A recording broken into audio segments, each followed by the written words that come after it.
Welcome to The Explainer. If you're an HR professional in Pennsylvania, your rulebook has just changed. Today, we're breaking down a new law that directly hits your dress code, your hiring practices, and even your workplace safety policies. So let's get right into it. So let's just cut right to the chase with the most important question. Take a look at that date. It's already passed.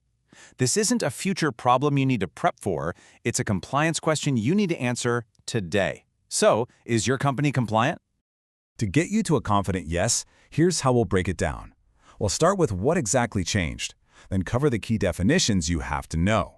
We'll look at the few exceptions, walk through some real-world scenarios, and then wrap it all up with a concrete action plan you can start using immediately. All right, let's dive in. The heart of this change is an update to the Pennsylvania Human Relations Act.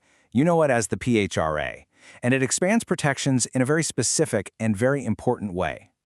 And you know, this happened fast. The law got signed in late November 2025, and boom, it was in effect just 60 days later on January 24th, 2026. The big takeaway here is that there was no grace period. This is the law right now. And it is crucial to understand just how wide the net is cast.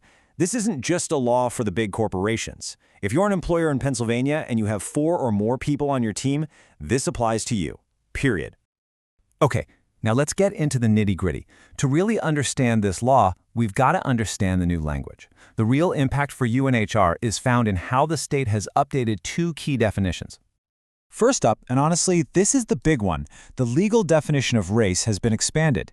It now officially includes traits that are historically associated with race. That means the law goes beyond just skin color to protect things like hair texture and certain hairstyles. So what exactly does the law mean by protective hairstyles?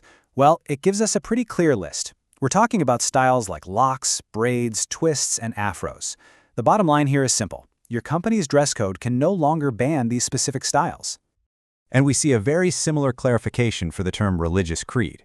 That definition now officially includes religious dress and grooming practices, things like specific head coverings or hairstyles that are part of a person's faith.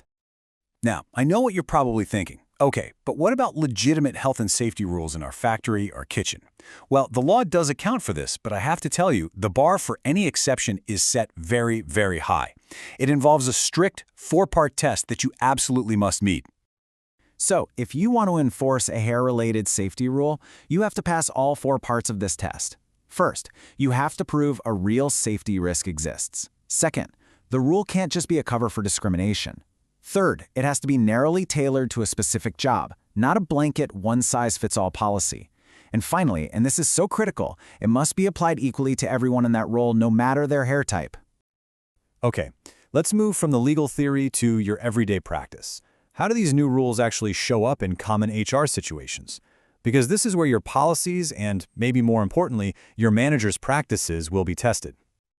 Think about this piece of feedback from a hiring manager. A comment like this, which might have been pretty common in the past, now represents a significant legal risk under the updated PHRA. It's a huge red flag. So why is that such a risk all of a sudden? Well, it's because those vague, subjective words we've all used, like professional or neat, are now seen as potential gateways for bias. A manager's personal idea of what looks professional could easily lead them to discriminate against a hairstyle that is now legally protected. This new law is really designed to get rid of that gray area.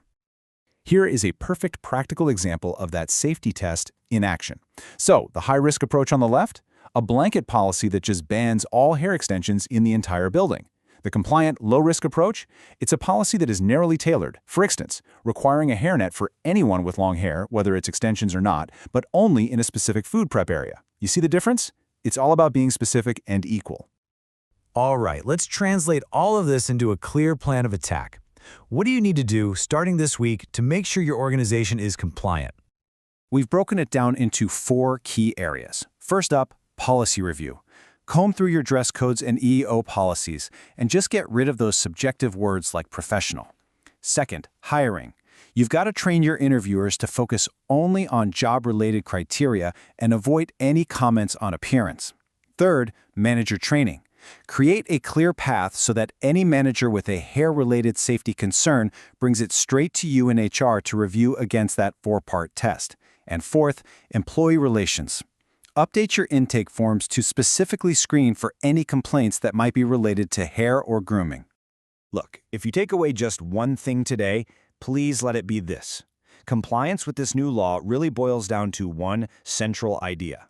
You have to shift away from subjective standards about appearance and move toward objective, functional, job-related requirements. And of course, the necessary disclaimer. While all this info is designed to get you on the right track, it isn't legal advice. For specific decisions about your policies or employee situations, you've got to consult with your legal counsel. So, we'll leave you with a final question to help guide your action plan. As you think about your current processes, your dress code, the kind of feedback you get from hiring managers, your safety rules, where is your biggest compliance gap right now?